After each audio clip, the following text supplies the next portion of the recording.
Assalamualaikum warahmatullahi wabarakatuh. Alhamdulillahirabbil alamin. Wassalatu wassalamu ala Rasulillah, amma ba'du. Jadi kita akan belajar tentang masalah sholat.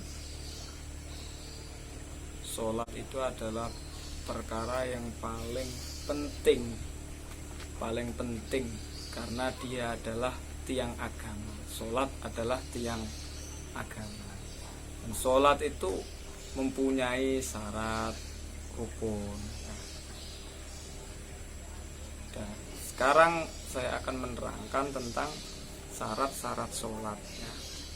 Syarat sholat yaitu yang pertama adalah yaitu suci tempat, pakaian, badan dari najis. Jadi harus suci semuanya. Karena apa? Menghadap kepada Allah harus dengan sesuatu yang sangat bersih, yang sangat suci ya. Tidak boleh dengan menggunakan sesuatu yang kotor. Harus kalau sholat dengan sesuatu yang suci, yang sangat bersih, yang baru dicuci ya. Itu paling bagus ya. Atau kesunahan memakai pakaian yang putih. Pakaian yang putih ya, tadi apa syaratnya? Pertama, suci tempat, pakaian, dan tubuhnya, anggota tubuhnya dari najis. Dan nomor dua, yaitu syaratnya sholat adalah menutup aurat. Nah, jadi aurat itu adalah yang harus ditutupi ketika sholat itu kalau seorang laki-laki, yaitu antara pusar sampai ini apa namanya ini sampai rukbah. Apa namanya rukbah? Dengkul. Bahasa Indonesianya dengkul. Rukbah. Jadi pusar sampai dengkul ini, dengkul. Bahasa Indonesia juga dengkul ya. Ya, jadi kalau seseorang sholat hanya memakai celana segini ya, segini, celananya segini sampai dengkul, itu sholatnya sah. Tapi apa? Tidak mempunyai sopan santun kepada Allah, tidak punya adab. Karena aurat kalau ditutupi ya sah. Ya, jadi sah, boleh sholat memakai katok, celana panjang, yang penting pusarnya.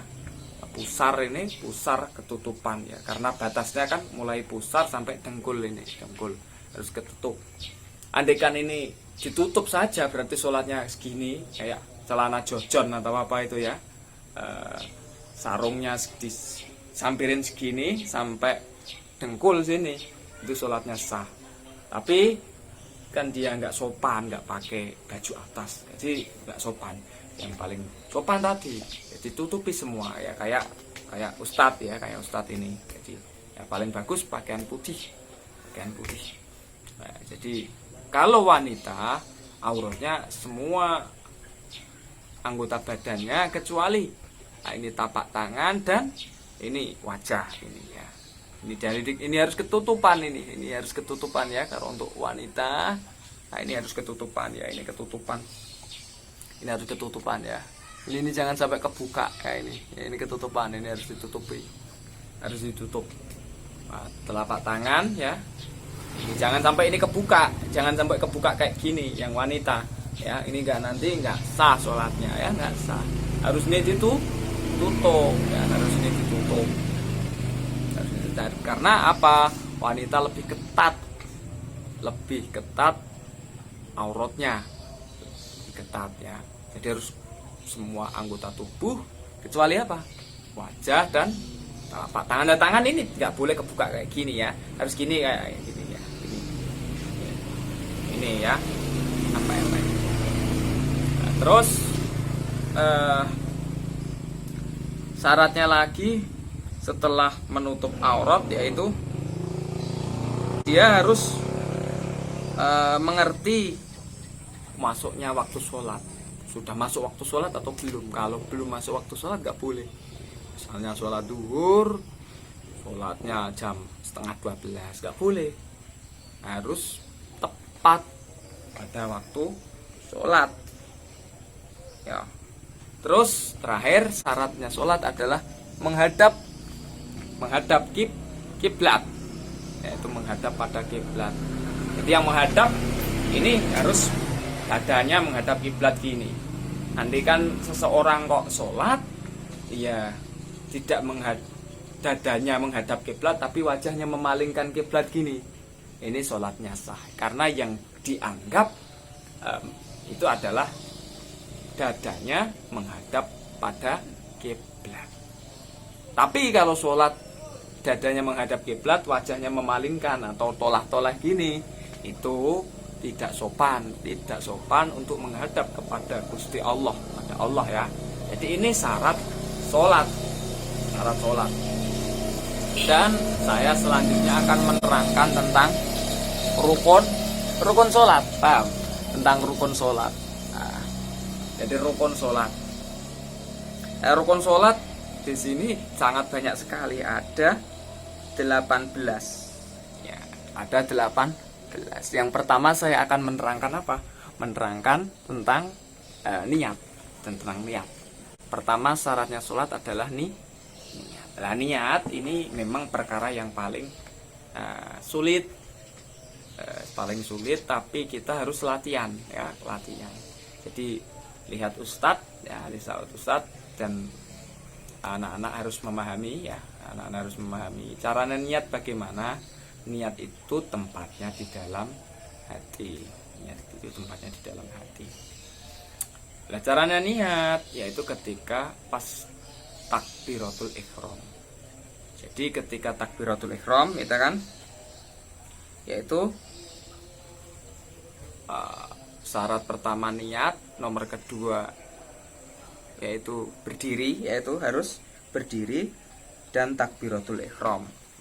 Sudah 3 sudah saya terangkan ya, niat, berdiri, dan takbiratul ihram. Nah, niatnya itu kapan mulainya? Ketika seseorang itu melakukan takbiratul ihram. Allah. Jadi caranya gini ya. Nah, niatnya mengangkat tangannya kayak gini ya. Ini yang sunnahnya kayak gini ya. Allahu Akbar ya. Nah, ini tangannya menghadap kiblat sana. Jangan gini. Gini. Nah, mulai kurang bagus. Ini sah tapi kurang bagus, tidak sesuai tuntutan Rasulullah. Gini aja, gini Allah ya. Nah, itu cara niat ketika seseorang takbiratul ihram. Pahami, ketika takbiratul ihram latihan, karena saya pun dari kecil sudah diajari tentang niat ya, yaitu memang agak sulit tapi harus latihan, yaitu ketika seseorang melafadzkan niat, lafadznya, lisannya mengucapkan Allahu Akbar, hatinya niat meniatkan yang disolati itu. Misalnya sholat duhur, dia harus niat usolli fardot duhri, yang ini cukup untuk mengesahkan sholat ya. Untuk mengesahkan sholat yaitu usolli fardhu duhri, 3 lafaz ini. Kalau asar ya harus ganti asar, usolli fardhol asri. Kalau maghrib ya ganti aja, usolli fardhol maghrib.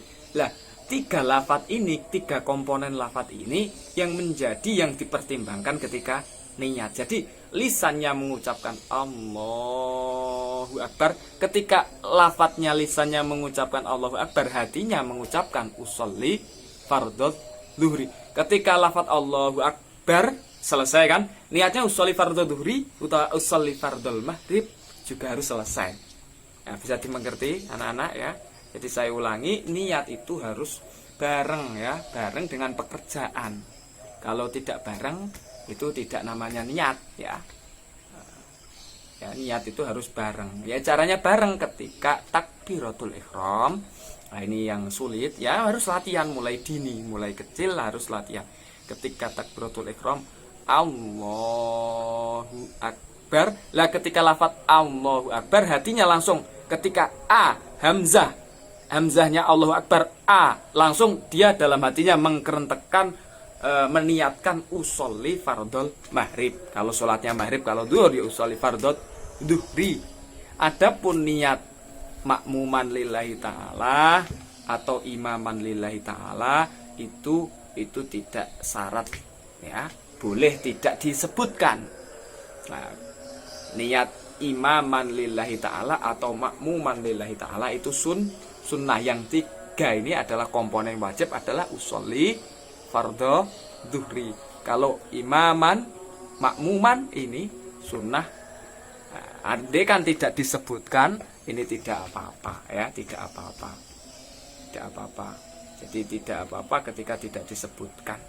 Ya, bisa dimengerti. Jadi arba takbiratin atau takbir ketiga atau arba rakaatin, ya, arba rakaatin itu tidak wajib. Setelah rakaatin, arba takbiratin tidak wajib. Pokoknya tiga yang wajib ini, ya. Ya, sudah sampai sini dulu. Besok kita lanjutkan pelajaran meneruskan tentang rukun niat, ya. Ini rukun niat yang pertama, yaitu niat berdiri dan takbiratul ihram. Caranya niat sudah saya ajarkan, sudah Ustadz ajarkan, ya. Semoga bermanfaat. Allahumma wafiq wa Assalamualaikum warahmatullahi wabarakatuh.